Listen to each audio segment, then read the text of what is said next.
নমস্কার, good evening. আমি ইলমাস সাগাত, আপনারা দেখছেন সাতটার শক্তিশাল। কাঞ্চনজঙ্ঘা এক্সপ্রেস দুর্ঘটনার পর থেকে অনেক কটা প্রশ্ন বারবার ঘুরে ফিরে আসছে। তার মধ্যে সবচেয়ে জোরালো প্রশ্নের নাম যাত্রী সুরক্ষা। রেল কি যাত্রী সুরক্ষার দিকে নজর দিতে ব্যর্থ? প্রিমিয়াম ট্রেনের সার্ভিস বাড়ানোর চক্করে কোথাও কি যাত্রী সুরক্ষাকে অবহেলা করছে রেল? আজকে এই প্রশ্নের সম্মুখীন হচ্ছি আমরা, কারণ 10 জনের মৃত্যু হয়েছে কাঞ্চনজঙ্ঘা এক্সপ্রেস দুর্ঘটনায়, প্রায় 60 জন আহত।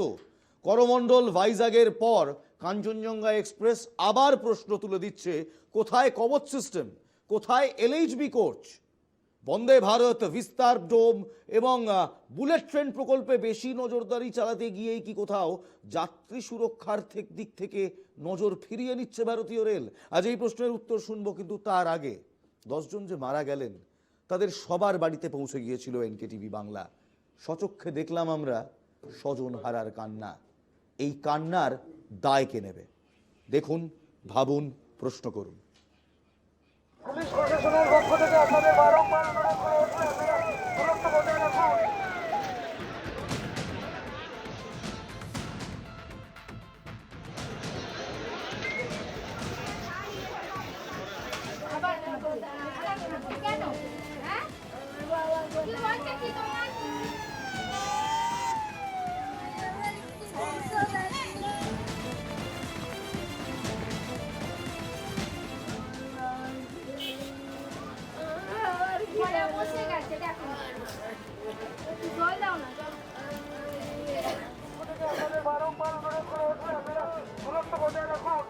এত জোর ঝাঁকুনি, আমরা তখন বুঝতে পারছি না যে কি হয়েছে, ঘটনা কি ঘটেছে, ওটা তো আমরা ভিতর থেকে বুঝতে পারছি না।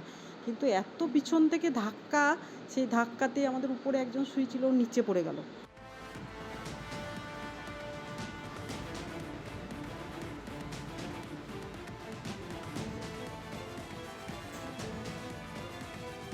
ওয়াশরুম গিয়েছিলাম। ওয়াশরুমে গিয়ে প্রথম একবার ঝটকা দেয়, তখন মনে হয়েছিল যে হয়তো ট্রেনটা স্লিপ কেটে লাইনের বাইরে চলে এসেছে, এবং তারপরে পরপর দুবার যে ঝটকাটা দেয় সেটা অত্যন্ত জোরে ছিল, যার কারণে আমার মাথাটা দিয়ে আয়নার সাথে লেগেছে। কিছুক্ষণ মাথায় ব্যথাও ছিল। তারপরে আমরা ভাবছি হলদিবাড়ি ট্রেনে সে জার্নি করছে, কিন্তু সেদিন হলদিবাড়ি ট্রেন ছিল না কালকে, ঠিক আছে, সেজন্য সে কাঞ্চনজঙ্ঘায় যাচ্ছিল। তো তারপরে শুনি আমাদের এনজিপি স্টেশন থেকে উনি চেপেছেন, মেডিকেলে গিয়ে খোঁজাখুঁজি করার পরে তখন পাই না। তারপর আমরা রিসেপশনে গিয়ে ছবি দেখতে চাই, আমাদের কাছে বলে যে ছবি দেখাও, তাহলে আমরা বুঝতে পারবো যদি কেউ এসেছে কিনা সেরকম।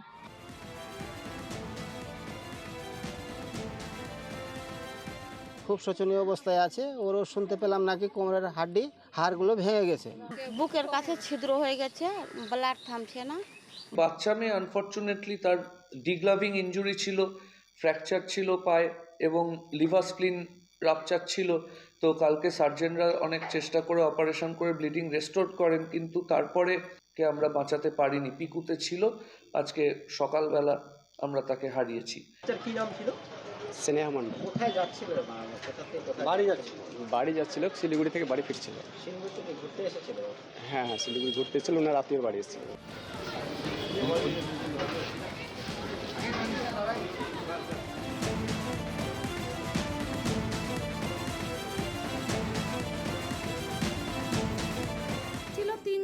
তিনজন ফিরছিল। তিনজনই একই অফিসে চাকরি করে? একই অফিসে চাকরি করে। আচ্ছা, তার মধ্যে একজন ডেট হয়েছে। লোকাল বা প্রশাসন সাহায্য করছে, যোগাযোগ করিয়ে দিচ্ছে কিছু? মানে সবাই ইয়ে করছে। দাদা, আপনার স্বামীকে আনতে বেরিয়ে যে মানে আপনার এখান থেকে লোক গেছে? হ্যাঁ, দাদা গেছে। বেশ, আজ আমাদের সঙ্গে যারা রয়েছেন আসুন তাদের সঙ্গে একবার আলাপ করে নিই। আমাদের সঙ্গে রয়েছেন তৃণমূল কংগ্রেসের পক্ষ থেকে বাণীব্রত বন্দ্যোপাধ্যায়, আমাদের সঙ্গে রয়েছেন বিজেপির পক্ষ থেকে ডক্টর নারায়ণ চক্রবর্তী, পদ্মশ্রী অ্যাওয়ার্ডি, আমাদের সঙ্গে রয়েছেন কংগ্রেসের পক্ষ থেকে সন্দীপা চক্রবর্তী, এবং প্রাক্তন রেলকর্মী রয়েছেন আমাদের সঙ্গে বিশ্বজিৎ মণ্ডল, চিফ লোকো ইন্সপেক্টর, ভারতীয় রেল। বিশ্বজিৎ মণ্ডল বাবু, আপনাকেও স্বাগত, সবাইকে স্বাগত। কোনো রকম আলোচনায় যাওয়ার আগে প্রথমেই কয়েকটা প্রশ্নের দিকে চোখ রাখবো। আজ যে প্রশ্ন আমাদের রীতিমতো ভাবাচ্ছে, এই কাঞ্চনজঙ্ঘা এক্সপ্রেস দুর্ঘটনার পর যে প্রশ্নর সম্মুখীন হয়েছি আমরা। প্রথম প্রশ্ন, প্রিমিয়াম পরিষেবা দিতে গিয়ে কি অবহেলায় যাত্রী সুরক্ষায় প্রিমিয়াম সুরক্ষা দিতে গিয়ে কি কোথাও অবহেলা হচ্ছে যাত্রী সুরক্ষায়? করমণ্ডল দুর্ঘটনার পরেও কেন বসলো না কবচ? বন্দে বুঁদ রেল জাঁকজমকের থাবা যাত্রী নিরাপত্তায় পড়ছে কি? কবচ বসছে না কেন ট্রেনে? বারবার বলার পরেও কেন কবচ সিস্টেম নেই ভারতীয় রেলে? মেমো নিয়ে কেন এত বিভ্রাট হচ্ছে? কোথায় জিরো অ্যাক্সিডেন্ট পলিসি? যে জিরো অ্যাক্সিডেন্ট পলিসির কথা বলা হয়েছে ভারতীয় জনতা পার্টির পক্ষ থেকে 2016-17 সালে, সেই জিরো অ্যাক্সিডেন্ট পলিসিটি কোথায় গেল? এবং বারবার যে দুর্ঘটনা 2016 থেকে যদি দেখি বারবার দুর্ঘটনা হচ্ছে, 2023 থেকে 2022 থেকে 2024 দেখলে করমণ্ডল ভাইজাগ এবং কাঞ্চনজঙ্ঘা এক্সপ্রেস দুর্ঘটনা, এর দায় কে নেবে? আজ এই প্রশ্নগুলোর দিকেই চোখ রাখবো। বন্দে বুঁদ রেল অর্থাৎ বন্দে ভারতেই কি ডুবে আছে ভারতের রেল মন্ত্রক? জাঁকজমকের থাবা কে পেল? থাবায় কি যাত্রী সুরক্ষা কোথাও সমস্যার মধ্যে পড়লো? কবচ বসছে না কেন ট্রেনে? সত্যি তো ভাবাচ্ছে আমাদেরকে। আমরা আজকে এই ইস্যু নিয়ে আলোচনা করবো। প্রথমেই নারায়ণবাবুর কাছে জানতে চাইবো, নারায়ণবাবু, কবচ সিস্টেম বসানোর কথা তো আজ থেকে নয়, বহুদিন ধরে বলা হচ্ছে। মমতা বন্দ্যোপাধ্যায় ক্লেম করেন তিনি এটা শুরু করেছিলেন অ্যান্টি কোলিশন ডিভাইস নামে। আপনারা ক্লেম নয়, আমি যদি আপনাদের মানে কবচের যদি আমি বায়োডেটা দেখি, কবচের বায়োডেটা যদি বলি, আমরা 2016 সালে প্রথম ট্রায়াল ফিল্ড রান হয় কবচের। 18-19 সাল থেকে কবচকে শিলমোহরও দেওয়া হয়। এখনো পর্যন্ত কবচে মাত্র 1466 কিলোমিটার রেল রুট সংযুক্ত করা সম্ভব হয়েছে। এত ধীর গতিতে এগোচ্ছে কেন কবচ সিস্টেম? প্রথমে বলি যে রেলের কবচ সিস্টেম ওয়েস্ট বেঙ্গলে, পশ্চিমবঙ্গে বোধহয় এখনও চালু হয়নি। কেন চালু হয়নি, টেকনিক্যাল কি অসুবিধে, সেগুলো যারা টেকনিক্যাল লোক বলতে পারবেন। কিন্তু এখানে আপনার কথাকে একটু সংশোধন করে দিতে চাই। সেটা হচ্ছে অ্যাক্সিডেন্ট, কিন্তু প্রথমে বলি অ্যাক্সিডেন্টের পরে অনেক রকম ভাবনা চিন্তা হতে পারে। কার দোষ, কে রাজনীতি করছে, সেগুলো ভিন্ন প্রশ্ন। আমি জাস্ট কয়েকটা পরিসংখ্যান দিচ্ছি রেলের থেকেই পাওয়া। সেটা হচ্ছে 2004 থেকে 2009 কংগ্রেসের সময়ে রেল অ্যাক্সিডেন্ট হয়েছিল 15টা, যাতে ডেথ ছিল 584 এবং 2009 থেকে 14 অ্যাক্সিডেন্ট হয়েছিল 45টা। টোটাল অ্যাক্সিডেন্ট ওই সময়ে 10 বছরে 60টা, এবং যাতে ডেথ টোল ছিল 611, টোটাল 1195। আর 14 থেকে 19 35টা অ্যাক্সিডেন্ট হয়েছিল এই এনডিএ সরকারের প্রথম 5 বছরে, যাতে 432 জন মারা গিয়েছিলেন। এবং পরবর্তীকালে বলা হলো যে 16 থেকে অনেক অ্যাক্সিডেন্ট হয়েছে, 19 থেকে 23, 19 থেকে 20 কোনো 19 থেকে 23, 22 থেকে আবার অ্যাক্সিডেন্ট হয়েছে। 19 থেকে 23-এ 8টা অ্যাক্সিডেন্ট হয়েছে। আমি 5 বছর করে হিসেবটা দিচ্ছি। 19 থেকে 23-এ জিরো হয়েছিল, ওই অ্যাক্সিডেন্ট পলিসি জিরো হয়েছিল। এবং 19 থেকে 20, কিন্তু 20 পর থেকে আবার বাড়তে শুরু। 19 থেকে 23 এখানে 12 জন মারা গেছে 8টা অ্যাক্সিডেন্টে। সুতরাং এই 10 বছরে, পরের 10 বছরে অ্যাক্সিডেন্টের ফিগার ডেফিনেটলি ইমপ্রুভ করেছে। টোটাল অ্যাক্সিডেন্ট হয়েছে 43টা এবং মারা গেছেন 444। এখানে আমার কিন্তু একটা বক্তব্য আছে। না, আমি আসবো, কিন্তু আপনি যখন পরিসংখ্যানই দিচ্ছেন, মানে থ্যাংক ইউ, এই পরিসংখ্যানগুলো সত্যি কাজে লাগে। 2022 থেকে 2024 কজন মারা গেছে? সে আমি 5 বছর করে করে নিয়ে এসেছি, 22 থেকে 24। আপনি যদি যেটা বলছেন, আপনি 19 থেকে 23 যেটা বলছেন, 19 থেকে 23-এ 8টা অ্যাক্সিডেন্ট হয়েছে, টোটাল 12 জন মারা গেছে। ওর মধ্যে কোথাও একটু ভুল রয়েছে, কারণ 2022 থেকে 2024-এর মধ্যেই 371 জন মারা গেছে। কোন অ্যাক্সিডেন্টে? রেল দুর্ঘটনায়। মোট 23টি রেল দুর্ঘটনা হয়েছে, 371 জন মারা গিয়েছে। এবং একই সঙ্গে বলে রাখি, 49টি রুটে বন্দে ভারত চালু হয়েছে 2022 থেকে 2024। আপনাদের বক্তব্য যদি হয় যে কোনো অ্যাক্সিডেন্ট, রেল কেন, বাসেও ধরুন যে অ্যাক্সিডেন্ট হচ্ছে, কিন্তু সময়ের সঙ্গে সঙ্গে যে ডেভেলপমেন্টগুলো, সেগুলো না হলেও মুশকিল। লোকের ডেভেলপমেন্ট হতে হবে, এবং বন্দে ভারত সেই ডেভেলপমেন্টের একটা জায়গায়। কিন্তু একটা কথা নিশ্চয়ই বলা যায় যে সবসময় ইররেসপেক্টিভ অফ সরকার, আমার তো এখানে টিআরপি দেখার ব্যাপার নেই, একটা কথা পরিষ্কারভাবে বলি যে কোনো সরকারই যেটা চাইবেন সেটা হচ্ছে যে আমাদের যে পরিষেবাটাকে এগিয়ে নিয়ে যাওয়া। এখানে কিন্তু পরিষেবার ক্ষেত্রে আমি বলি যে ভারতবর্ষের এখনো অবধি চিপেস্ট ট্রান্সপোর্ট হচ্ছে, সবচেয়ে সস্তা ট্রান্সপোর্ট হচ্ছে রেল। একেবারে একেবারে স্যার, এইটাই আমাদের concern, point of concern.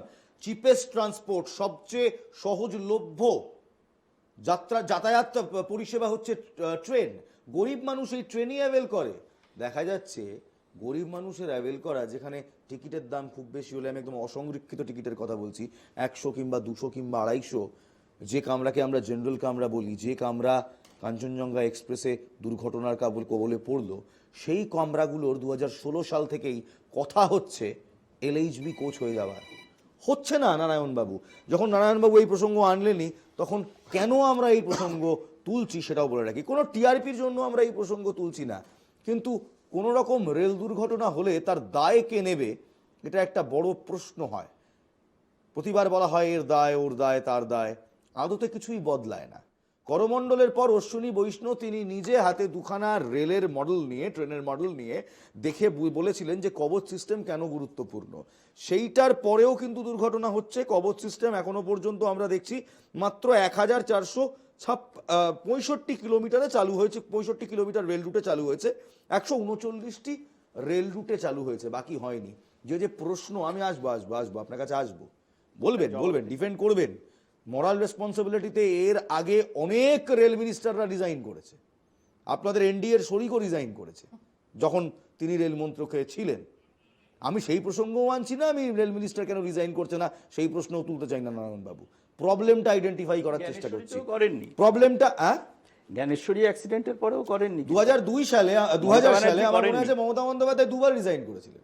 Gyaneshwari অ্যাক্সিডেন্টের পরে মমতা ব্যানার্জি রিজাইন করেননি। আচ্ছা, 2000 সালে তিনি 2বার রিজাইন করেছিলেন, যেটা সবচেয়ে বড় অ্যাক্সিডেন্ট তার সময়। করমণ্ডলের পরেও অনেকে করেননি, বাট এনিওয়ে, আমরা কে করেছেন করেননি সেটা আমাদের ইস্যু নয়। ইস্যু হচ্ছে যে প্রশ্নগুলো সামনে আসছে, তার জন্যই কিছু গতকালকের যে কর্মকাণ্ড, কাঞ্চনজঙ্ঘার এবং মালগাড়ির যে কর্মকাণ্ড, তার পেছনে কিছু প্রশ্ন এবং কিছু তথ্য সামনে আসছে। আর চলুন এক নজরে দেখে নিই। মেমো নিয়ে এত বিভ্রাট, সেই মেমো কি বলছে? দুটি ট্রেনকেই লিখিত ছাড়পত্র দেওয়া হয়েছিল, দুটি ট্রেনকেই এই লিখিত ছাড়পত্র দেওয়া হয়েছিল। অকেজো অটোমেটিক সিগন্যালিং সিস্টেম, নিয়ম মেনে দুটি ট্রেনেই মেমো দেওয়া হয়েছিল। সকাল 8:27 কাঞ্চনজঙ্ঘাকে মেমো দেওয়া হয়েছিল এবং তার ঠিক 15 মিনিট পর মালগাড়িকেও মেমো দেওয়া হয়েছিল। লিখিত ছাড়পত্র নিয়ে দুই ট্রেনের চালকই ট্রেন নিজেদের জায়গা থেকে চালানো শুরু করেছিলেন। দুর্ঘটনার জন্য কিন্তু মালগাড়ির চালককে রেল কর্তৃপক্ষ দায়ী করছে এবং এখানেই কয়েকটা প্রশ্ন উঠে আসছে। কি যেমন কাঞ্চনজঙ্ঘা দাঁড়িয়েছিল সেটা কি ট্র্যাকের ওপর, সেটা কি মালগাড়ি জানতো না, মালগাড়ির চালক জানতো না? রেলওয়ে ট্র্যাকিং সিগন্যাল কি কাজ করছিল না? কারণ এই ট্র্যাকিং সিগন্যাল দিয়েই তো নজরদারি চালানো হয়। কোন ট্রেন কোন ট্র্যাকে রয়েছে তা নিয়ে কি সন্দিহান ছিলেন খোদ রেল কর্মীরাই? এবং অবশ্যই কিভাবে এক লাইনে কাছাকাছি দুই ট্রেন চলে এলো? আমি বিশ্বজিৎ বাবুর কাছ থেকে জানতে চাইবো, বিশ্বজিৎ বাবু ঠিক কি হয়েছিল? আপনি নিজে দীর্ঘদিন রাজধানী চালিয়েছেন, রাজধানীর পাইলট ছিলেন, চিফ লোকো ইন্সপেক্টর ছিলেন, আপনি তো জানবেন যে একজন চালককে দোষারোপ করা হচ্ছে, চালকের দোষ নাকি সিস্টেম্যাটিক এরার নাকি অন্য কিছু? দেখুন, প্রথমে বলি যে আমাদের রেলের যে অপারেটিং সিস্টেম যেটা আছে, ওটা এখন মানে পুরো সায়েন্টিফিক্যালি প্রুভড এবং প্রচণ্ড জিরো অ্যাক্সিডেন্ট করা মতো।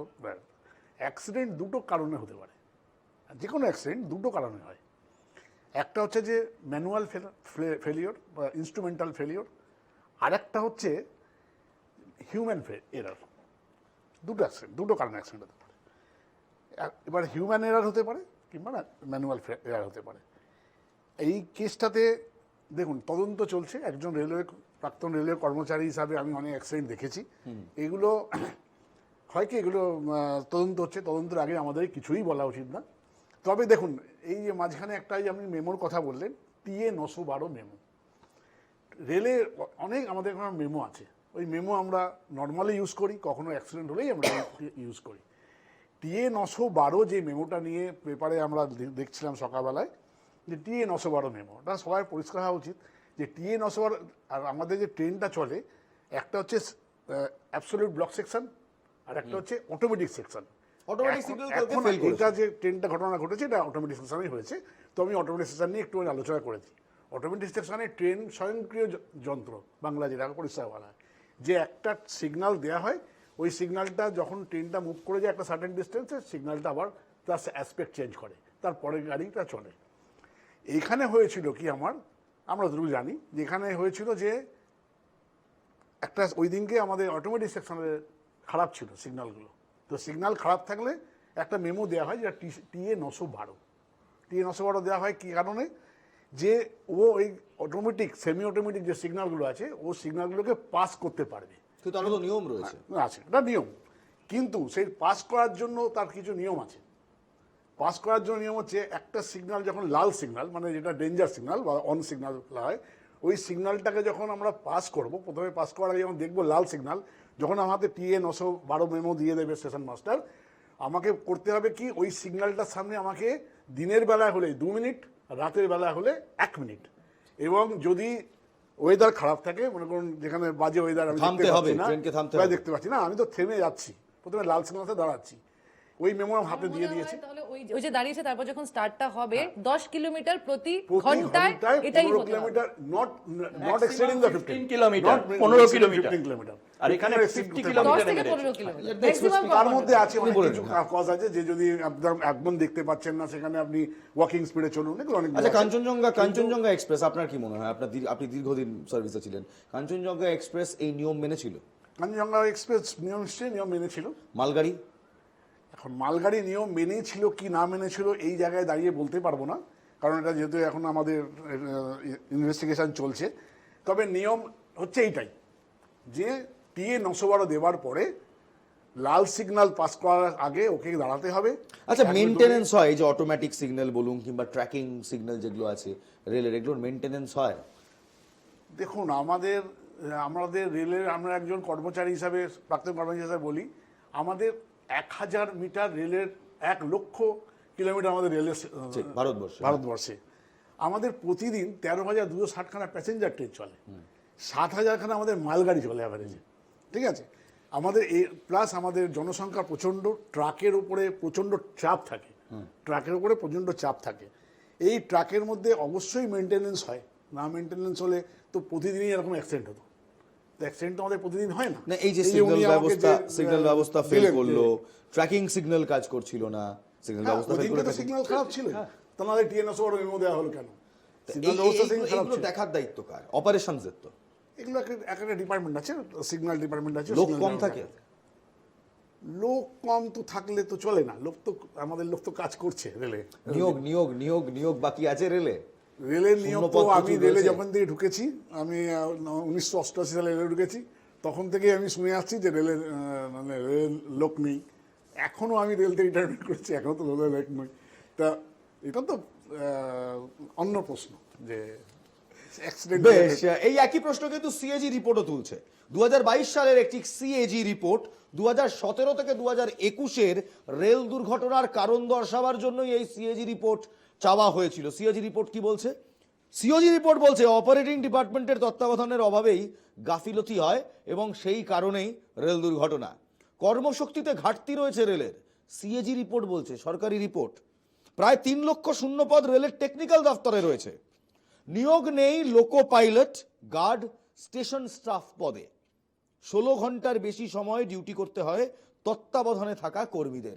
এখানেই আমার প্রশ্ন সন্দীপার কাছে। সন্দীপা, কর্মসংস্থান হচ্ছে আমরা বারবার গত 10 বছর ধরে শুনেছি, নিয়োগ হচ্ছে তাও শুনেছি। রেলে এই যে বিপুল ঘাটতি, যার জন্য মেনটেনেন্স ঠিকভাবে হয় না, এরকম একটি বক্তব্য শোনা যাচ্ছে চারদিক থেকে। অপারেশনস ঠিকঠাক হয় না, টেকনিক্যাল, এই সিগন্যাল ফেলিয়ার তো সবাই মানবেন টেকনিক্যাল ডিপার্টমেন্টের আন্ডারে কিংবা অপারেশনস ডিপার্টমেন্টের আন্ডারে, তাহলে সব কুছ চাঙ্গা নেই হ্যাঁ ট্রেন মে, তাই না? এখানে একটু বলতে ইচ্ছে করছে, আপনি বললেন ইলমাস বাবু যে সব কুছ চাঙ্গা নেই, আমি বলবো দয়া কুছ তো গড়বড় হ্যায়। এবার ব্যাপারটা হচ্ছে যে স্টেশন মাস্টারের কথা বলা হচ্ছে, যে স্টেশন মাস্টার, আমি একদম টু দ্য পয়েন্টে আসছি। আমি এনার কথাও শুনলাম, বিজেপির নারায়ণবাবুর কথাও শুনলাম। একটা কথা কিন্তু কেউ বলছে না, বলেননি আপনারা যে কথাটা, যে ইন্ডিয়ান রেলওয়ে লোকো রানিং ম্যান অর্গানাইজেশন, যেটা আপনাদের অর্গানাইজেশন, কার্যকরী সভাপতি সঞ্জয় পান্তি, উনি কিন্তু সর্বসমক্ষে রেল বোর্ড যে চালক, মালগাড়ির চালক, যার ঘাড়ে দোষটা চাপিয়ে দিয়েছে, ওনারা কিন্তু এটার বিরোধিতা করেছেন এবং সর্বসমক্ষে অফিসিয়ালি বিরোধিতা করেছেন। আপনি বলুন, যে মানুষটা জীবিত নেই, যে মানুষটা নিজের আত্মপক্ষ সমর্থনের কোনো সুযোগ নেই, সেই মানুষটাকে ভারতীয় রেল বোর্ড তার ঘাড়ে এরকম একটা ভয়াবহ দুর্ঘটনার সম্পূর্ণ দায় দায়িত্ব চাপিয়ে দিচ্ছে। কতটা অসংবেদনশীল হতে পারলে এরকম করতে পারে একটা সরকার? এক। 2 নম্বর কথা হচ্ছে যে টিএ 912 নিয়ে আপনারা কথা বলছেন, যেটা হচ্ছে TA 912 memo, track site approval memo. এটা কেন দেওয়া হয়েছিল, কে দিয়েছিল? স্টেশন মাস্টার দিয়েছিলেন। তার মানে স্টেশন মাস্টার যখন দিয়েছেন, তার মানে এটা পুরো দায়িত্বটা সরকারকে নিতে হবে, ডিপার্টমেন্টকে নিতে হবে। এখানে গাড়ির চালকদের উপর, রেলের ট্র্যাকের উপর দায়িত্ব চাপিয়ে তো কোনো লাভ হবে না। এখানে রিল বানানো হচ্ছে না, এটা একটা রিয়েল ঘটনা হয়েছে, রিয়েল ঘটনা। 2 নম্বর। 3 নম্বর কথা হচ্ছে যে নারায়ণবাবু বললেন কংগ্রেসের সময় অমুক অতজন মারা গেছেন, এনডিএর সময় মৃতের সংখ্যাটা কম। নারায়ণবাবু, আদিম যুগে না মানুষজন পাতা পরে এসে হুলালালা করতো, আপনিও কি সেটা করবেন এখন? নাকি আপনি ভদ্রস্থ উপায়ে জামা কাপড় পরে আসবেন? আমার কথা হচ্ছে, দাঁড়ান, আমি আপনার মাঝখানে কথা বলি, দাঁড়ান আপনার মাঝখানে কথা বলেন। অনেকগুলো কথা আপনারা বলেছেন, আপনারা লাশের উপর গুনতি করে আপনারা রাজনীতিটা করছেন। আমরা বলেছি আমরা রাজনীতি করব না। বেশ বেশ বেশ সন্দীপ, আমি আপনার কাছে ফিরবো, আমি আপনার কাছে ফিরবো, কিন্তু তার আগে একবার বাণীবাবুর কাছ থেকে কয়েকটা প্রশ্নের উত্তর চাইবো। বাণীবাবু, প্রথম তো আপনি শুনলেন নারায়ণবাবু বললো, আমি আসবো, আমি আপনাকে সময় দেবো। বাণীবাবু, প্রথমে আপনি শুনলেন নারায়ণবাবু, আর প্লিজ সন্দীপা, একজন Padmashri awardee, let us maintain the decorum. আমি ডেকোরাম একদম মেইনটেইন করছি। যদি লাশের উপর স্বাধীনতার আগে থেকে কংগ্রেস রাজনীতি করে গেছে, আর আপনি অনেক ভুল কথা বলেছেন। ওখানে যে সেকেন্ড দাঁড়িয়ে লাশের উপর দাঁড়িয়ে যারা সহকারী চালক, সে এখন জীবিত আছে, আপনি মিথ্যা কথা বলছেন। না, স্যার এক মিনিট, সন্দীপা প্লিজ, নারায়ণ বাবু একজন চালক, মালগাড়ির যিনি চালক তিনি মারা গিয়েছেন, অ্যাসিস্ট্যান্ট চালক গুরুতরভাবে আহত, তিনি বেঁচে রয়েছেন, তার বক্তব্যও রয়েছে আমাদের কাছে। আমি কিছুক্ষণ পর তার বক্তব্যটাও শোনাবো। আমার সহকর্মীদের বলবো আজকে, যেটা এনকেটিভি বাংলা এক্সক্লুসিভ, সেই সহকারী চালকের বক্তব্যটা রেডি রাখতে আমি শুনবো বাণীব্রত বাবুর কাছ থেকে প্রশ্নের উত্তরটা নেওয়ার পর। নারায়ণবাবু বললেন, জ্ঞানেশ্বরীর পর তো দেখেছিলাম মমতা বন্দ্যোপাধ্যায় রিজাইন করেনি, উল্টে যারা জ্ঞানেশ্বরী ঘটিয়েছিল তারা তাদের বাইকে করে ঘুরে বেড়াচ্ছিলেন। এটা ভারতীয় জনতা পার্টির একটি অভিযোগ। আমার প্রশ্ন, এক, এটাকে কিভাবে কাউন্টার করবেন? দ্বিতীয়, পেপার লাইন ক্লিয়ারেন্স টিকিট, আপনি নিশ্চয়ই জানেন পেপার লাইন ক্লিয়ারেন্স টিকিট দেওয়ার হলেই সিগন্যালিং ব্যবস্থা ফেল করলে এগোতে পারে। এখানে দেখা যাচ্ছে টিএ 912 ফর্ম দেওয়ার পর এ 654, 652, A5 650, 648, 642, 640, 638, এই সবকটা সিগন্যাল পার হওয়ার জন্য মালগাড়িকে বলা হয়েছিল। 654 পার করে 650-এ গিয়ে সিগন্যালের কাছে দুর্ঘটনাটা ঘটে। এর দায় কে নেবে? দেখুন, প্রথমে আমি বলি যে এই আলোচনাটা আমার মনে হয় রাজনীতির ঊর্ধ্বে থেকে এই আলোচনাটা হওয়া উচিত, এবং সেই আলোচনাটা করতে গিয়ে আমার প্রথম যিনি বক্তা তিনি রাজনীতিতেই চলে আসলেন, যে মৃত্যুর সংখ্যা দিয়ে কবে কি হয়েছে এটা আমরা চাই না। এবং আর একটা কথা বলি, ওই যে জ্ঞানেশ্বরী বলছেন, মমতা ব্যানার্জি কিন্তু 1999-2000 সালে দুবার রিজাইন করেছিলেন, এবং অটল বিহারী বাজপেয়ী অ্যাকসেপ্ট করেননি। আবার দেখা গেছে লাল বাহাদুর শাস্ত্রীও রিজাইন করেছেন এবং নীতিশ কুমারও রিজাইন করেছেন। আমি রিজাইন এইসবের জায়গায় যাচ্ছি না। আমাদের মূল উদ্দেশ্য হচ্ছে যে কবে আমরা শুনতে পারবো যে প্রতি 3 মাসে একটা করে অ্যাক্সিডেন্ট হচ্ছে না রেলের। বেশ আমি আপনার কাছে ফিরবো, কিন্তু তার আগে সেই সহকারী চালক, সহকারী লোকো পাইলট, অ্যাসিস্ট্যান্ট লোকো পাইলটের এক্সক্লুসিভ ইন্টারভিউ এসে পৌঁছেছে এনকেটিভি বাংলার কাছে। চালাবো, এনার বয়ানের ওপর কিন্তু এই তদন্তের অনেক কিছু নির্ভর করে। শুনুন, মন দিয়ে শুনুন। ड्राइवर साहब के बारे में अभी कुछ पता नहीं चल पा रहा है, समझे।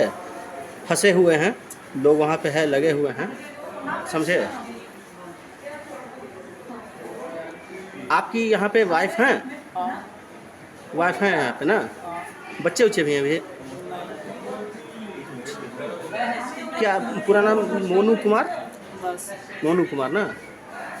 आपका घर का कोई कांटेक्ट नंबर याद नहीं है, मोबाइल में नहीं याद। तो आप चाहते हैं कि आपकी परिवार यहाँ पे आए, आपको देखें? अभी नहीं, कुछ है? हमको नहीं बताया। नहीं बताना है अभी ना।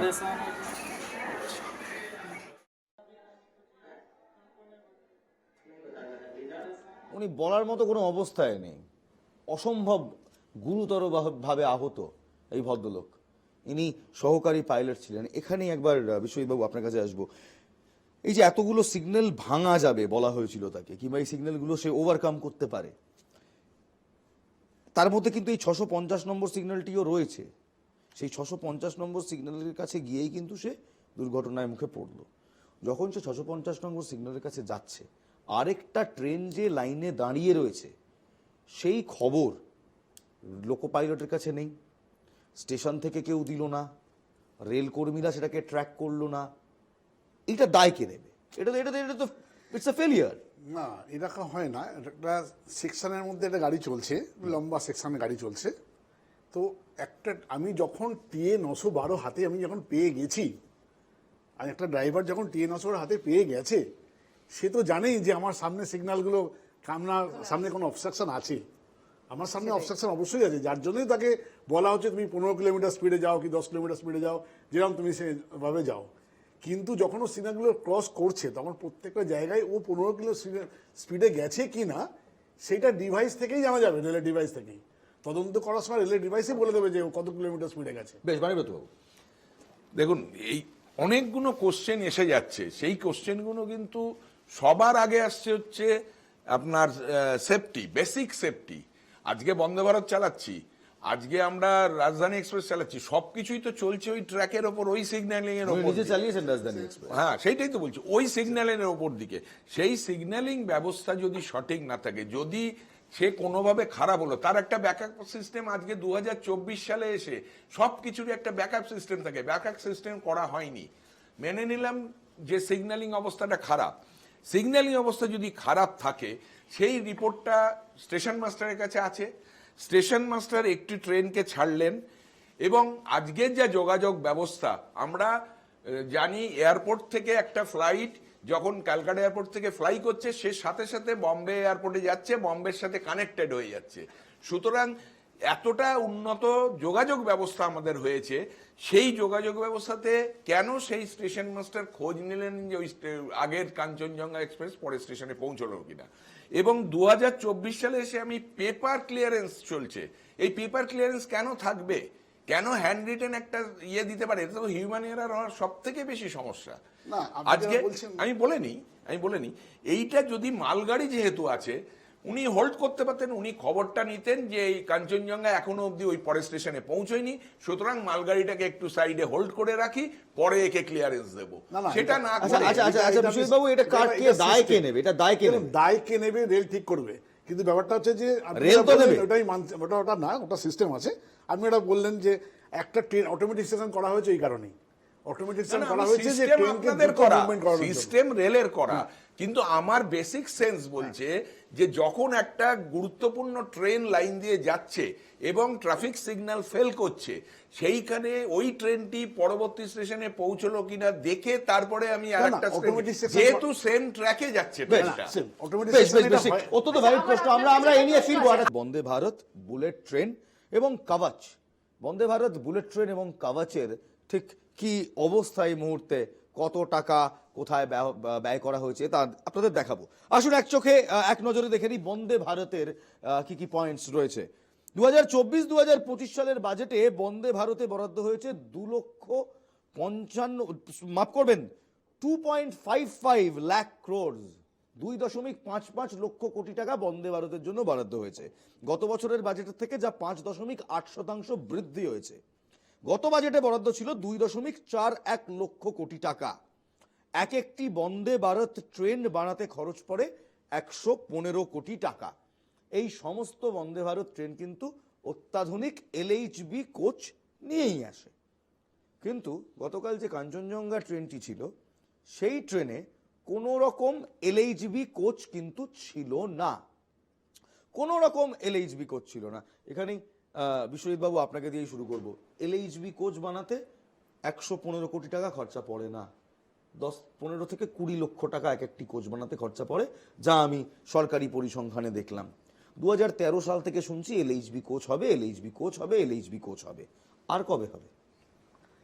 আমি আপনাকে প্রথমেই শুরুতেই বলেছি যে আমরা পৃথিবীর মধ্যে মনে হয় আমাদের যে জনসংখ্যার মধ্যে আমরা অনেক বেশি ট্রেন চালাই, আমাদের পজিশন মনে হয় দ্বিতীয়, যদি আমি খুব ভুল না করি। চায়না যেখানে প্রায় 16,000 ট্রেন চালায়, আমরা সেখানে চালাই 13,000 ট্রেন, প্যাসেঞ্জার ট্রেন, যেখানে এলএইচবি কোচের প্রয়োজন থাকতে পারে।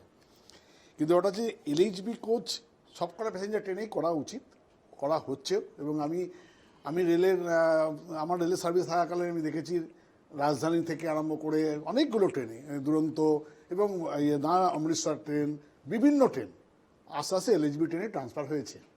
ঠিক আছে, তো আগামী দিনে হয়তো আমি আশা করব যে সমস্ত ট্রেনে এলএইচবি হয়ে যাবে। এখানেই নারায়ণবাবু একটি ঠিক আপনি যেরকম বলছেন আশা করব, কিন্তু ওই যে বলেন আশায় মরে চাষা, এটাই তো সমস্যা। এই আশাটা আমরা আর বছর ধরে করবো নারায়ণবাবু? কারণ আজকে ধরুন আমি যদি বন্দে ভারতে সফর করে শিলিগুড়ি যেতে চাই কিংবা নিউ জলপাইগুড়ি যেতে চাই, আমি আরামসে চলে যাবো, এলএইচবি কোচেই যাব। আমাকে প্রায় 1500 থেকে 1600 টাকা করে ভাড়া দিতে হবে।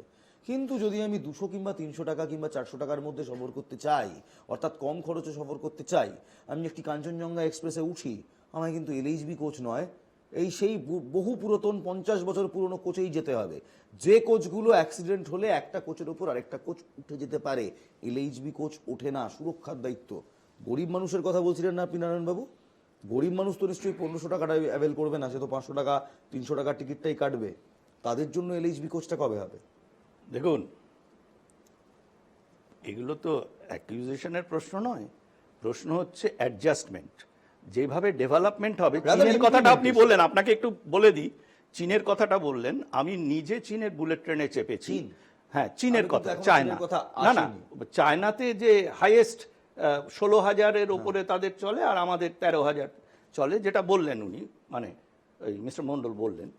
তো সেটাতে বলি যে চীনের বুলেট ট্রেনে কিন্তু তাদের যেরকমভাবে আপনি এখানে আমাদের ভিস্তাদোম বা আমাদের যে ট্রেনগুলোর কথা বললেন বন্দে ভারত, এগুলোতে দেখালেন, ওদের 70 to 75% অফ দ্য এক্সপেন্ডিচার ওদের বুলেট ট্রেনে ছিল। এবং বুলেট ট্রেনে আমি দেখেছি যে সেখানে চীনের কথা জি জিনপিং ভেবে নেবে, ওটা নিয়ে আমাদের ভেবে লাভ নেই। এখানে প্রবলেম যেটা, সেটা হচ্ছে অ্যাডজাস্টমেন্ট। এবং অ্যাক্সিডেন্ট হচ্ছে, অ্যাক্সিডেন্ট হবে, অ্যাক্সিডেন্ট ভবিষ্যতে হবে, জিরো অ্যাক্সিডেন্ট যে কখনো হবে না। কারণ মিস্টার মন্ডল যে কথা বলছিলেন 2016-17 সালে না, জিরো অ্যাক্সিডেন্ট পলিসি, শুনুন, জিরো অ্যাক্সিডেন্ট পলিসি আর জিরো অ্যাক্সিডেন্ট এফেক্ট 2 বছর তো আরে স্যার 2 বছর তো করলেন। আমাকে বলতে না দিলে আপনি বললে তো আপনাকে তো you have to talk sense. In 2016-17 আপনারা বললেন জিরো অ্যাক্সিডেন্ট পলিসি, 2019-20 অবধি আপনারা সেটা ইমপ্লিমেন্টও করতে পারলেন। বিশ্বাস করুন, শূন্য ছিল অ্যাক্সিডেন্ট। সেটা আমাকে জবাব দিতে না দিলে আমি কি করে বলবো? বলছি যে পলিসি ইজ ওয়ান থিং, সেটাতে ডিজায়ার, সেটাতে প্র্যাকটিস সবই হয়, কিন্তু হিউম্যান এরার আছে এবং মেকানিক্যাল এরার আছে, যেটা মিস্টার মন্ডল বললেন। হ্যাঁ, টেকনিক্যাল কথাগুলো টেকনিক্যাল ভাবে নিতে হয়, পলিটিক্যালি নিলে হয় না। তো সেইখানে প্রশ্নটা হচ্ছে এখানে কি হয়েছে, এটা কিন্তু তদন্ত সাপেক্ষ।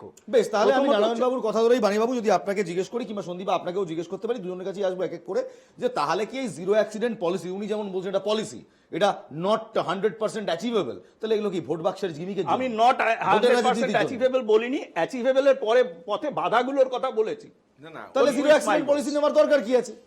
আমি প্রথমেই ফলাও করে আপনি বলছেন রেলে কোনো অ্যাক্সিডেন্ট হবে না, তাহলে ভোট বাক্সের কমিয়ে দেওয়া ভোট বাক্সের জন্য? মানিবাবু, আমার প্রথমেই বক্তব্য হচ্ছে জিরো অ্যাক্সিডেন্ট পলিসি, উনি যেটা বললেন মুখে বলা আর কাজে করা এক পার্থক্য আছে ওনার বক্তব্য অনুযায়ী, তার মানে জিরো অ্যাক্সিডেন্ট হবে না।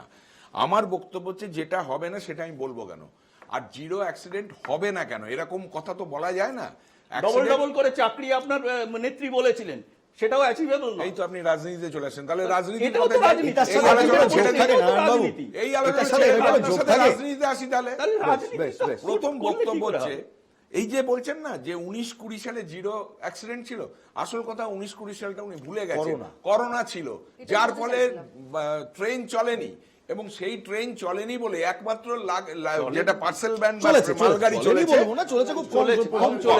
যার ফলে আপনার অ্যাক্সিডেন্ট হয়নি। ওটাকে আপনারা যদি একটা এটা ভুল হবে। আর দ্বিতীয় হচ্ছে আপনার এই যে এগুলোই তো কবচ রাজনীতি। বা এই যে কোচ চেঞ্জ করার ব্যাপারটা তো পরে, আমার কথা হচ্ছে কবচ বলে যেটা দেখানো হয়েছিল বড় বড় করে একদম প্রচার করে আমাদের এই রেল মিনিস্টার দেখিয়েছিলেন, সেই মমতা কবচে তো ব্যানার্জি আমি বলছি এখনো অনেক প্রবলেম আছে। তারা এখন এই কবচ চালাবে কিনা সেটা বেশ নিয়ে বেশ ভাবছে। বেশ বেশ একই সঙ্গে যখন আপনি বললেনই, একই সঙ্গে তারপর সন্দীপের কাছে যাব। বুলেট ট্রেন কিংবা হাই স্পিড রেলওয়ে, বুলেট ট্রেনের কি পরিসংখ্যান দেখুন। 2024-2025 বাজেটে হাই স্পিড রেলে বরাদ্দ বেড়ে দাঁড়িয়েছে 25,000 কোটি টাকা। বুলেট ট্রেনে 25,000 কোটি টাকা। 2023-2024 বাজেটে এই বরাদ্দই ছিল মাত্র 19,592 কোটি টাকা। অর্থাৎ ফ্রেট করিডোরে যে বরাদ্দ ছিল 14,526 কোটি টাকা, সেটা কিন্তু আবার কমে গেছে 4,155 কোটি টাকায়। উত্তরবঙ্গের জন্য ফ্রেট করিডোরের ডিমান্ড আজকের নয়, বহুদিনের। 2024-25 বাজেটে ফ্রেট করিডোরকে 14,000 থেকে কমিয়ে 4,155 কোটি টাকা করে দেওয়া হলো। এদিকে বুলেট ট্রেনের বাজেট 19,592 কোটি থেকে বাড়িয়ে 25,000 করে দেওয়া হলো। সন্দীপদা, উত্তরবঙ্গে ফ্রেট করিডোরের ডিমান্ড তো আজকের নয়, বিশ্বজিৎ বাবু আপনিও নিশ্চয়ই সম্মতি দেবেন। অনেক দিনের আমি বলতে চাইছি যে ফ্রেট করিডোর উত্তরবঙ্গেই হোক বা গোটা দেশের যে পরিস্থিতিটা, যে কথাটা বারবার বলা হচ্ছে যে অ্যাক্সিডেন্ট একদম কমে গেছে। আমি যদি 26 মে 2014 থেকে ধরি, গোরখধাম এক্সপ্রেস থেকে আজকের দিনে 2024, 10 বছর পূর্ণ করলো, 3 বারের জন্য বিজেপি ক্ষমতায় এলো। এই কাঞ্চনজঙ্ঘা এক্সপ্রেস দিয়ে এই বছরটা শুরু হলো, আমি বললাম শুরু হলো, তারপরে আবার যাই না কি হবে, না সেটা আমরা তো চাইছি জিরো অ্যাক্সিডেন্ট পলিসিটাই হোক। আরে এটা যদি ভারত সরকার করতে পারে, সবার আগে আমরা যারা বিরোধিতায় আছি আমরা সরকারকে সাধুবাদ জানাবো। এটাও দায়িত্ব নিয়ে আজকে বলে যাচ্ছি যে একটি মানুষের প্রাণও ক্ষতি হচ্ছে না, একটি মানুষের প্রাণ যাচ্ছে না। বন্দে ভারত এক্সপ্রেস সেম ট্র্যাকে চলছে। বন্দে ভারত এক্সপ্রেসের যা স্পিড আছে, সেটা কি আমাদের ট্র্যাকগুলো কি মেনটেন করতে পারছে, সেই লোডটা নিতে পারছে? বন্দে ভারতের ধাঁচাটা কতটা নরম, রেল ট্র্যাকের মধ্যে একটা গরু গিয়ে ধাক্কা মারলে সে ধাঁচা খুলে যাচ্ছে, সেই প্রাণীটিও মারা যাচ্ছে। 2 নম্বর কথা হচ্ছে যে কথাটা বারবার বলা হচ্ছে যে আত্মনির্ভর ভারতের কথা যখন বলা হচ্ছে, ইলমাজ বাবু আপনাকে, নারায়ণবাবু বললেন চীনের কথা আপনি তোলেন, উনি চীনে গেছেন। আমাদের কথা হচ্ছে এই যে মন্ডল বাবু, আপনি তো জানেন খুব, আপনিই জানেন যে আমাদের দেশে ব্যাঙ্গালোরে ইয়ালাহাঙ্কাতে যে ইন্ডিয়ান রেল হুইল ফ্যাক্টরি আছে, সেখানে সেটার যে ইনফ্রাস্ট্রাকচার আছে সেটাকে না বাড়িয়ে কেন ভারত সরকার বছরের পর বছর চায়না থেকে রেলের হুইল কি বলে আমদানি করেছে? আমি একটু শেষ করে নিই, আমি আসবো, আমাদের অনেক সময় আছে, আমরা আরো পয়েন্টস আছে, আমি নিশ্চয়ই আসবো। আমি বলছি টাকাটা তো ওইদিকে চলে যাচ্ছে। নারায়ণবাবু একটা প্রশ্নের জবাব দিন। আম জনতা তারা বলতে শুরু করেছে এই বন্দে ভারতে বরাদ্দ বাড়ানো হচ্ছে, বুলেট ট্রেনে বরাদ্দ বাড়ানো হচ্ছে, কবচে আবার দেখা যাচ্ছে বরাদ্দ কমানো হয়েছে। 2023-2024 সালে একবার সেই পরিসংখ্যানগুলো দেখাবো। 2023-2024 বাজেটে কবচের জন্য বরাদ্দ ছিল 710 কোটি টাকা। 2024-2025 অন্তর্বর্তী বাজেটে কবচের জন্য বরাদ্দ কমে দাঁড়ালো 560 কোটি টাকায়। কবচ যেটা সিকিউরিটি মেজার, 2023-24 বরাদ্দ ছিল 710, 2024-25 অন্তর্বর্তী বাজেটে কবচের বরাদ্দ কমে দাঁড়ালো 560 কোটি টাকায়।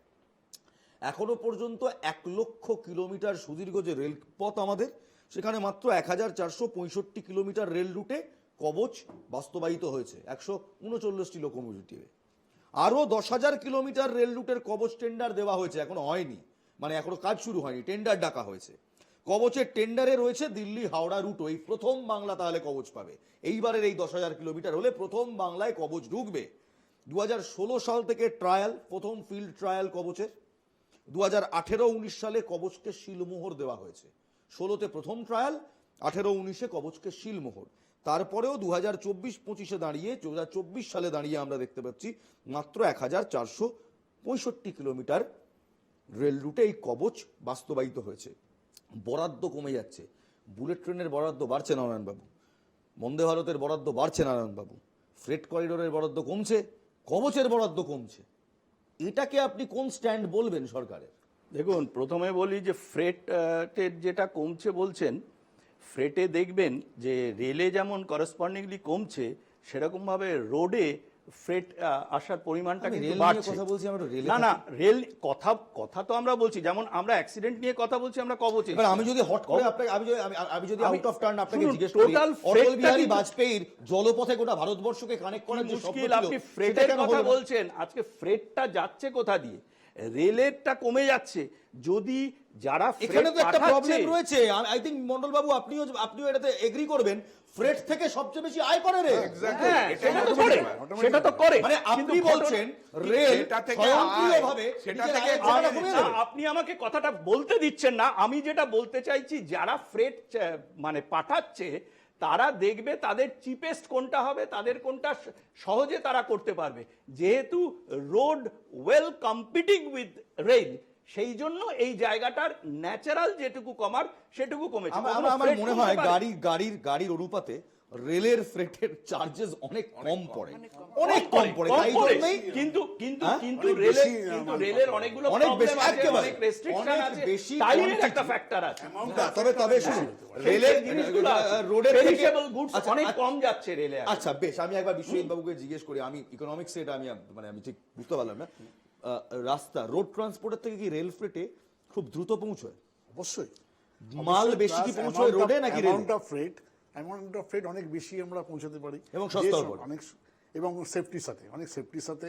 তাহলে যেটা রেলের একমাত্র খরচাও অনেক আয় কম। করার জায়গা নারায়ণ বাবু, সেটাকে আপনি কমিয়ে দিলেন। আমার তাতেও সমস্যা নেই, আপনারা আয় কমার জায়গা কমাচ্ছেন। আপনারা কবচের যে বরাদ্দ সেটা কমালেন কেন 710 থেকে 560 কোটি টাকায়? দেখুন, কবচ একের পর এক টেন্ডার আসছে। কবচ যে খুব একটা ইজিলি মানে সহজে ইমপ্লিমেন্ট করা যায় তাও নয়, আস্তে আস্তে সেটা হচ্ছে। কিন্তু কবচ কিন্তু অ্যাবসলিউট সেফটি নয়। আমি বারবার বলছি যে আসল আমরা যে জায়গায় এসেছি, আমাকে বলতে দিতে হবে। হ্যাঁ, এই কবচ নিয়ে এখন সমস্যা আছে। কবচ নিয়ে সমস্যা আছে, আমিও এগ্রি করছি। এবং কবচ নিয়ে সমস্যা আছে। আমার সহকর্মীদের বলবো, গতকালকে আমরা একটি বক্তব্য দেখিয়েছিলাম রেলমন্ত্রী অশ্বিনী বৈষ্ণব কবচ নিয়ে তার বক্তব্য করমণ্ডল এক্সপ্রেসের পর।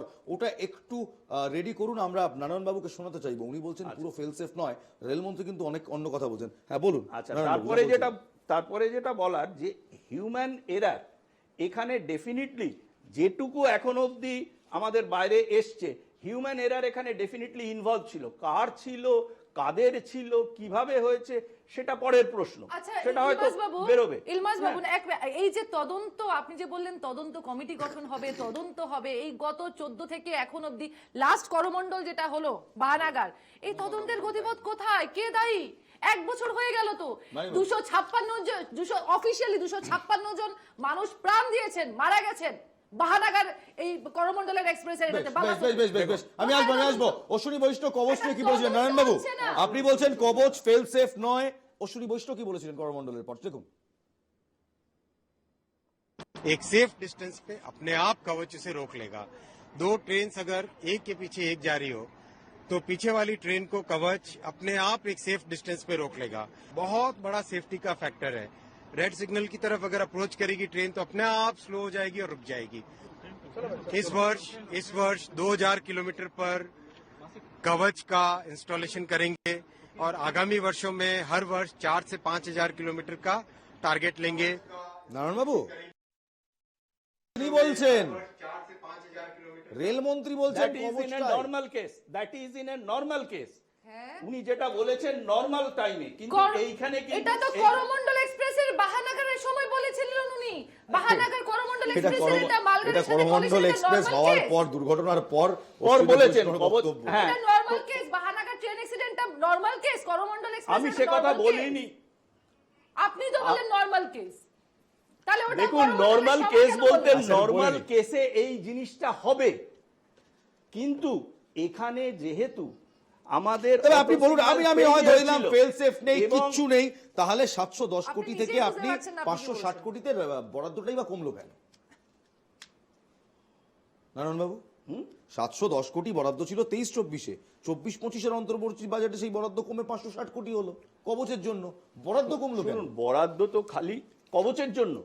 এক্স্যাক্টলি, আপনি কবচের কথা, কবচের জন্য। শুনুন, কবচ যেভাবে গভর্নমেন্টের একটা পলিসি থাকে যে কিভাবে কোনখানে কতটা, কোথায় কোন থার্ডস দেবে, কতটা কি করবে, আপনি কবচের খালি অ্যামাউন্টটা দেখছেন। এখন কিলোমিটার কতটা যাচ্ছে, কোন জায়গায় না, যাচ্ছে, আমি কি যতদূর জানি preference, সেইগুলো জানি 40 থেকে 50 লক্ষ টাকা খরচা হয় কবচের 10 কিলোমিটারের ইমপ্লিমেন্টেশন করতে গেলে। আমি ভুলে হতে পারি, কিন্তু রাউন্ড অ্যাবাউট এরকম একটা ফিগার হয়। সেখানে যদি 710 কোটি টাকাটা কমে 560 হয়ে যায়, গভর্নমেন্টের ম্যাথমেটিক্স preference তো বলে সবসময়ই থাকে। আমার যাত্রাপথের সংখ্যাটাও কমে যায়। কিন্তু সব- এখানে গভর্নমেন্টের এখানে prefer- বাণীব্রত বাবু, আমি আমজনতার কাছে যাব। আমজনতার কাছে যাওয়ার আগে আপনাকে একটা প্রশ্ন করব। বন্দে ভারতের বরাদ্দ বাড়ছে, প্রিমিয়াম একটা পরিকল্পনা, বন্দে ভারতের বরাদ্দ বাড়লো, বুলেট ট্রেন আবার প্রিমিয়াম যোজনা বরাদ্দ বাড়লো, এদিকে কবচ যাত্রী সিকিউরিটি যাত্রী সেফটি সেখানে বরাদ্দ কমলো। উনি যদি বলেন এটা, নারায়ণবাবু বলছে এটা সরকারের পলিসি, তাহলে এই পলিসি আমজনতার কাছে কোন মেসেজ দেয়? না, আমার কাছে তো একটাই কথা, যে বেসিক সেফটির মধ্যে পড়ে কবচ। আর এখানে যেটা আপনার বন্দে ভারতের কথা বলেছে সেটা হচ্ছে বিলাসবহুল একটা যাত্রা। এই বিলাসবহুল যাত্রার সাথে আমজনতা কি বুঝবে যে এটাই যদি পলিসি? আমজনতা কি বুঝবে? বিলাসবহুলের দিকেই সরকারের নজর, মানে জাঁকজমকের নজর, যাত্রী সুরক্ষার সুরক্ষার নজর নেই। আমরা ঠিক এই প্রশ্নটাই করেছিলাম আমজনতার কাছে। তারা কি বলছেন? রেল কি অবহেলা করছে যাত্রী সুরক্ষায়? শুধু চোখ এবং শুধু নজর জাঁকজমকের প্রাইজ প্রজেক্টসে? দেখুন আমজনতার বক্তব্য। গাড়ির উন্নতি থেকে মানে যে টেকনোলজির উন্নতিটা করা উচিত, বিশেষ করে এই ধরনের লাইনগুলোতে। উত্তরবঙ্গ যেখানে অ্যাক্সিডেন্টটা হচ্ছে সেখানকার লাইন তো তুলনামূলক এত উন্নত মানের নয়, ওতে কি লাইন ঘাটগুলো খুবই কম। আর যেখানে বলছে ফগ, যে কুয়াশা, তো শীতকাল হলে কুয়াশা হবে, এটা জানা কথাই। তো কুয়াশার থেকে বাঁচার যে টেকনোলজিগুলো দরকার আছে সেগুলোকে অবশ্যই ওখানে। আমাদের অ্যাক্সিডেন্ট ওটা কখন হবে কেউ কি বলতে পারে না। তবে আমার যা মনে হয় প্রত্যেকটা জিনিস উই বিং দ্য মানে পাবলিক বা আমরা যে সার্ভিস করি, আমাদের সিভিক সেন্স থাকা উচিত, দেখা উচিত ঠিকমতো কাজ করছি বা করছে কিনা। দেশ এগোচ্ছে, গতি ফাস্ট গতিতে চলছে, ভালো ভালো ট্রেন আসবে, প্লেন আসবে, সেটা খুব ন্যাচারাল ব্যাপার। কিন্তু তার মানে পুরানোগুলো, যেগুলো পুরানো রেখে চলছে বা পুরানো যে সমস্ত এগুলো রয়েছে, বগিগুলো রয়েছে বা ট্রেনের যে এগুলো রয়েছে, সেগুলো তো মেরামত করা দরকার এবং টেকনোলজিক্যাল ফাস্ট করা দরকার আছে। আমরা সাধারণ লোক, আমরা ট্রেনে চাপি, পয়সা দিই, ঘুরি, চলে আসি।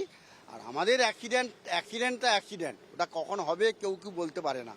তবে আমার যা মনে হয় প্রত্যেকটা জিনিস উই বিং দ্য মানে পাবলিক বা আমরা যে সার্ভিস করি, আমাদের সিভিক সেন্স থাকা উচিত, দেখা উচিত ঠিকমতো কাজ করছি বা করছে কিনা। বেশ, পাবলিকের কিন্তু বক্তব্য যে দেশ এগোচ্ছে, দেশ যে গতিতে এগোচ্ছে সেই গতিতে কোথাও বিলাসবহুল ট্রেন আসবে, প্রিমিয়াম সার্ভিসেস হবে, অমৃত ভারত স্টেশন আরো বেশি করে হবে, নিশ্চয়ই হবে। কিন্তু একই সঙ্গে পুরনো স্টেশনগুলো লিজ দেওয়া হবে, ঠিক, সেটা আমি পরে আসছি।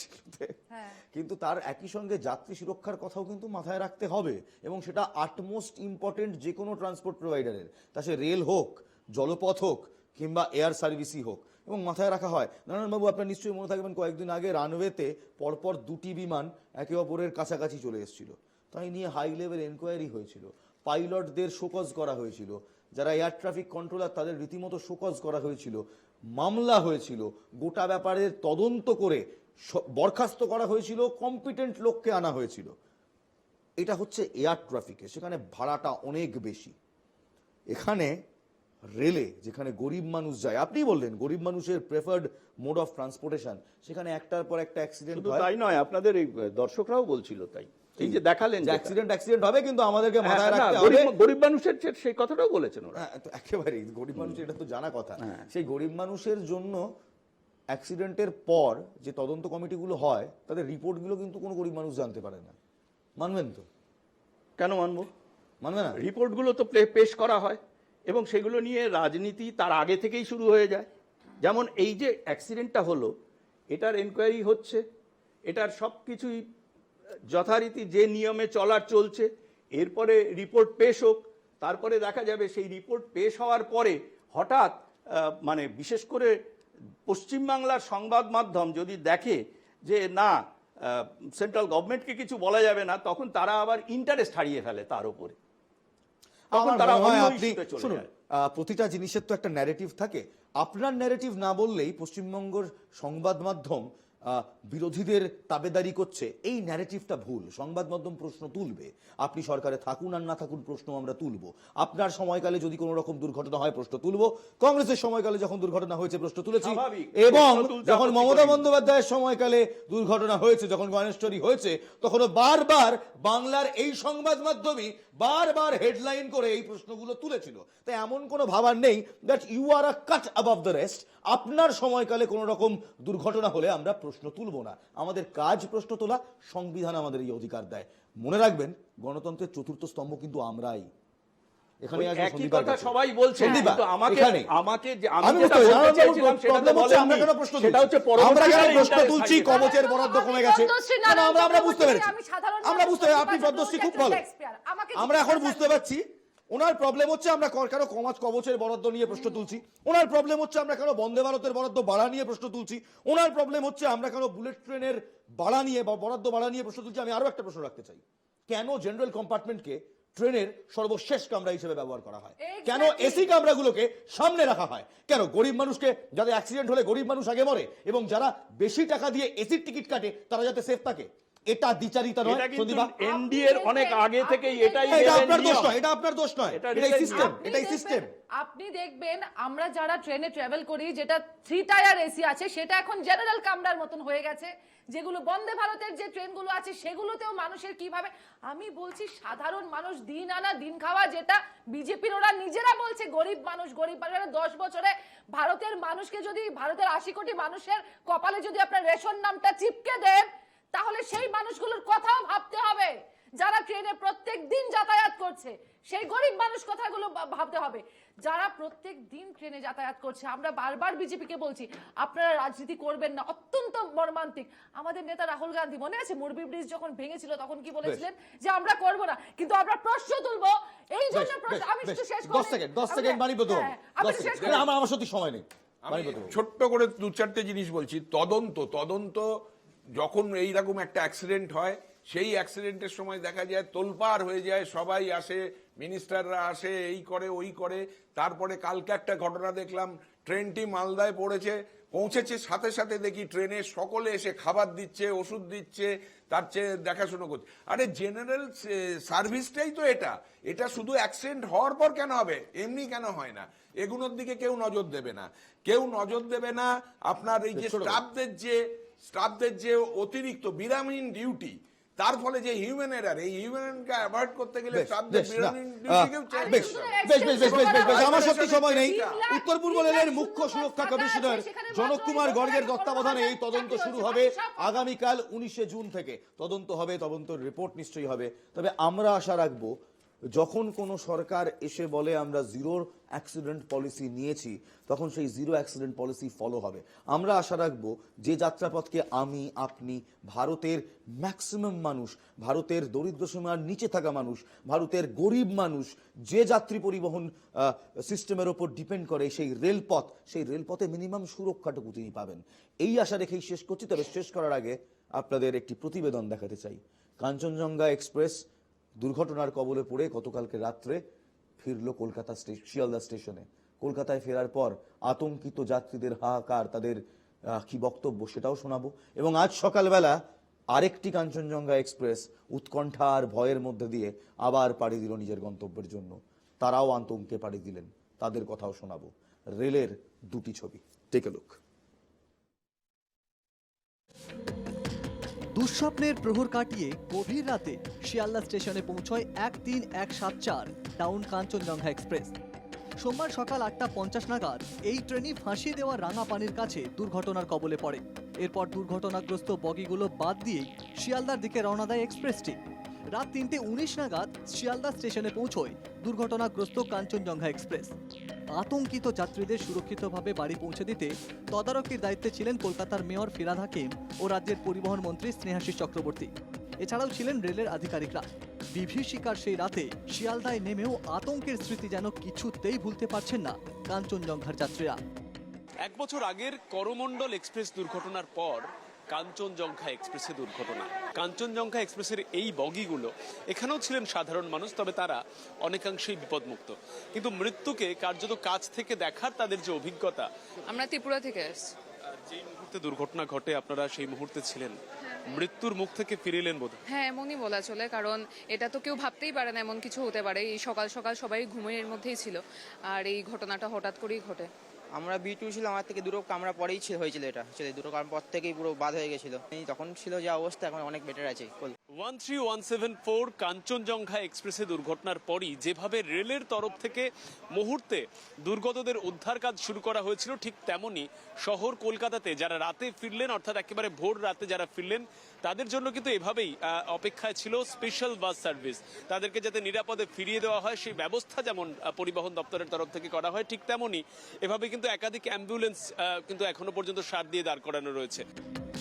আতঙ্ক নিয়েই ডাউন কাঞ্চনজঙ্ঘা এক্সপ্রেসে বাড়ি ফিরেছেন যাত্রীরা। মঙ্গলবার সকালে ফের একই রুটে শিয়ালদা থেকে আপ কাঞ্চনজঙ্ঘা এক্সপ্রেস রওনা দেয়। যাদের পূর্ব নির্ধারিত টিকিট ছিল এবং যে নির্দিষ্ট সিট ছিল, সমস্ত কিছু কিন্তু রেল কর্তৃপক্ষ তাদের বুঝিয়ে দিয়েছেন। যাত্রাপথ কোনো রকম সংক্ষিপ্ত করা হয়নি, যেমনটা রেল কর্তৃপক্ষ জানিয়েছে। দুর্ঘটনার রেশ কাটিয়ে আবার ছাড়ল আপ কাঞ্চনজঙ্ঘা এক্সপ্রেস। মঙ্গলবার সকাল 9:30 নাগাদ শিয়ালদা থেকে ছেড়ে যায় ট্রেনটি। যদিও ট্রেন ছাড়ার অফিসিয়াল সময় ছিল সকাল 6:50। जैसे ही हम कल आ रहे थे ट्रेन में, हमें पता चला कि अपनी जो ट्रेन है दुर्घटनाग्रस्त है, तो कहीं ना कहीं एक मन में डर था। भगवान को याद करते करते जाएंगे कि कोई किसी का भी ट्रेन ऐसा दुर्घटनाग्रस्त ना हो।